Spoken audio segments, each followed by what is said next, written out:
അധ്യായം 32. സ്വർണം കൊണ്ടുള്ള കാളക്കുട്ടി. മോശ മലയിൽ നിന്നിറങ്ങി വരാൻ താമസിക്കുന്നുവെന്ന് കണ്ടപ്പോൾ ജനം അഹ്റോന്റെ ചുറ്റും കൂടി പറഞ്ഞു, ഞങ്ങളെ നയിക്കാൻ വേഗം ദേവന്മാരെ ഉണ്ടാക്കി തരുക. ഞങ്ങളെ ഈജിപ്തിൽ നിന്ന് കൊണ്ടുവന്ന മോശ എന്ന മനുഷ്യന് എന്ത് സംഭവിച്ചു എന്ന് ഞങ്ങൾക്കറിവില്ല. അഹ്റോൻ പറഞ്ഞു, നിങ്ങളുടെ ഭാര്യമാരുടെയും പുത്രന്മാരുടെയും പുത്രിമാരുടെയും കാതിലുള്ള സ്വർണവളയങ്ങൾ ഊരിയെടുത്ത് എൻ്റെ അടുത്ത് കൊണ്ടുവരുവിൻ. ജനം തങ്ങളുടെ കാതുകളിൽ നിന്ന് സ്വർണവളയങ്ങൾ ഊരി അഹ്റോന്റെ മുൻപിൽ കൊണ്ടുചെന്നു. അവൻ അവ വാങ്ങി മൂശയിലുരുക്കി ഒരു കാളക്കുട്ടിയെ വാർത്തെടുത്തു. അപ്പോൾ അവർ വിളിച്ചു പറഞ്ഞു, ഇസ്രായേലേ, ഇതാ ഈജിപ്തിൽ നിന്ന് നിന്നെ കൊണ്ടുവന്ന ദേവന്മാർ. അത് കണ്ടപ്പോൾ അഹ്റോൻ കാളക്കുട്ടിയുടെ മുൻപിൽ ഒരു ബലിപീഠം പണിതിട്ട് ഇപ്രകാരം പ്രഖ്യാപിച്ചു, നാളെ കർത്താവിൻ്റെ ഉത്സവ ദിനമായിരിക്കും.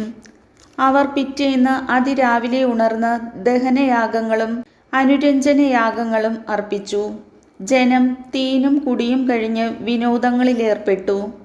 കർത്താവ് മോശയോട് അരുളി ചെയ്തു, ഉടനെ താഴേക്ക് ചെല്ലുക. നീ ഈജിപ്തിൽ നിന്ന് കൂട്ടിക്കൊണ്ടുവന്ന നിന്റെ ജനം തങ്ങളെ തന്നെ ദുഷിപ്പിച്ചിരിക്കുന്നു.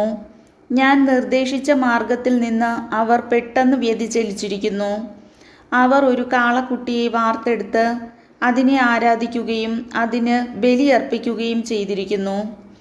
ഇസ്രായേലേ, നിന്നെ ഈജിപ്തിൽ നിന്ന് കൊണ്ടുവന്ന ദേവന്മാർ ഇതാ എന്ന് അവർ പറഞ്ഞിരിക്കുന്നു.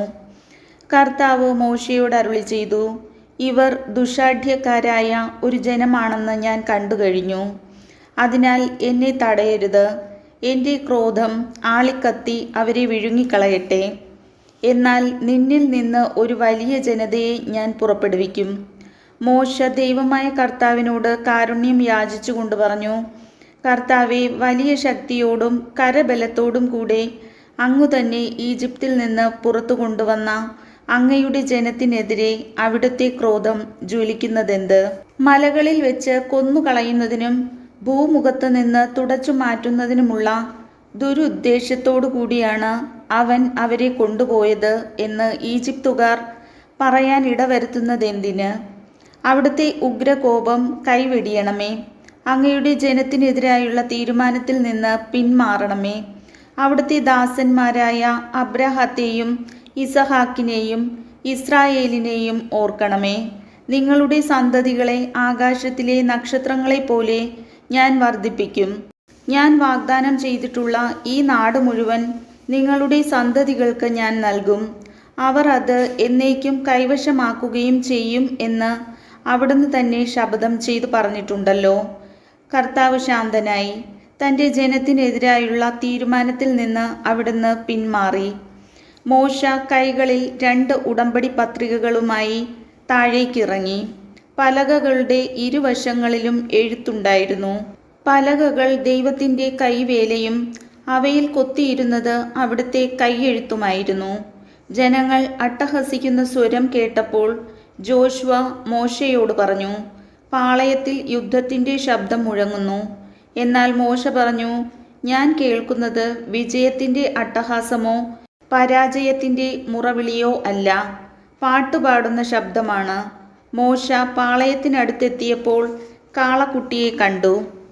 അവർ നൃത്തം ചെയ്യുന്നതും കണ്ടു. അവൻ്റെ കോപം ആളിക്കത്തി. അവൻ കൽപ്പലകകൾ വലിച്ചെറിഞ്ഞ് മലയുടെ അടിവാരത്തിൽ വെച്ച് അവ തകർത്തു കളഞ്ഞു. അവൻ കാളക്കുട്ടിയെ എടുത്ത് തീയിലിട്ട് ചുട്ടു. അത് ഇടിച്ചു പൊടിച്ച് പൊടി വെള്ളത്തിൽ കലക്കി ഇസ്രായേൽ ജനത്തെ കൊണ്ട് കുടിപ്പിച്ചു. മോശ അഹ്റോനോട് ചോദിച്ചു, നീ ഈ ജനത്തിൻ്റെ മേൽ ഇത്ര വലിയൊരു പാപം വരുത്തി വയ്ക്കാൻ അവർ നിന്നോട് എന്തു ചെയ്തു? അഹ്റോൻ പറഞ്ഞു, അങ്ങയുടെ കോപം ജ്വലിക്കാതിരിക്കട്ടെ. ഈ ജനത്തിന് തിന്മയിലേക്കുള്ള ചായ്വ് അങ്ങേക്ക് അറിവുള്ളതാണല്ലോ. അവർ എന്നോട് പറഞ്ഞു, ഞങ്ങളെ നയിക്കാൻ ഞങ്ങൾക്ക് ദേവന്മാരെ ഉണ്ടാക്കി തരുക. എന്തെന്നാൽ ഈജിപ്തിൽ നിന്ന് ഞങ്ങളെ കൊണ്ടുവന്ന മോശ എന്ന മനുഷ്യന് എന്ത് സംഭവിച്ചു എന്ന് ഞങ്ങൾക്കറിവില്ല. ഞാൻ പറഞ്ഞു, സ്വർണം കൈവശമുള്ളവർ അത് കൊണ്ടുവരട്ടെ. അവർ കൊണ്ടുവന്നു. ഞാനത് തീയിലിട്ടു. അപ്പോൾ ഈ കാളക്കുട്ടി പുറത്തു വന്നു. ജനത്തിന്റെ അഴിഞ്ഞാട്ടം മോശ കണ്ടു. ശത്രുക്കളുടെ ഇടയിൽ സ്വയം ലജ്ജിതരാകത്തക്ക വിധം അഴിഞ്ഞാടുന്നതിന് അഹ്റോൻ അവരെ അനുവദിച്ചിരുന്നു. മോശ പാളയത്തിന്റെ വാതിൽക്കൽ നിന്നുകൊണ്ട് പറഞ്ഞു, കർത്താവിന്റെ പക്ഷത്തുള്ളവർ എൻ്റെ അടുത്തേക്ക് വരട്ടെ. ലേവിയുടെ പുത്രന്മാരെല്ലാവരും അവൻ്റെ അടുക്കൽ ഒന്നിച്ചുകൂടി.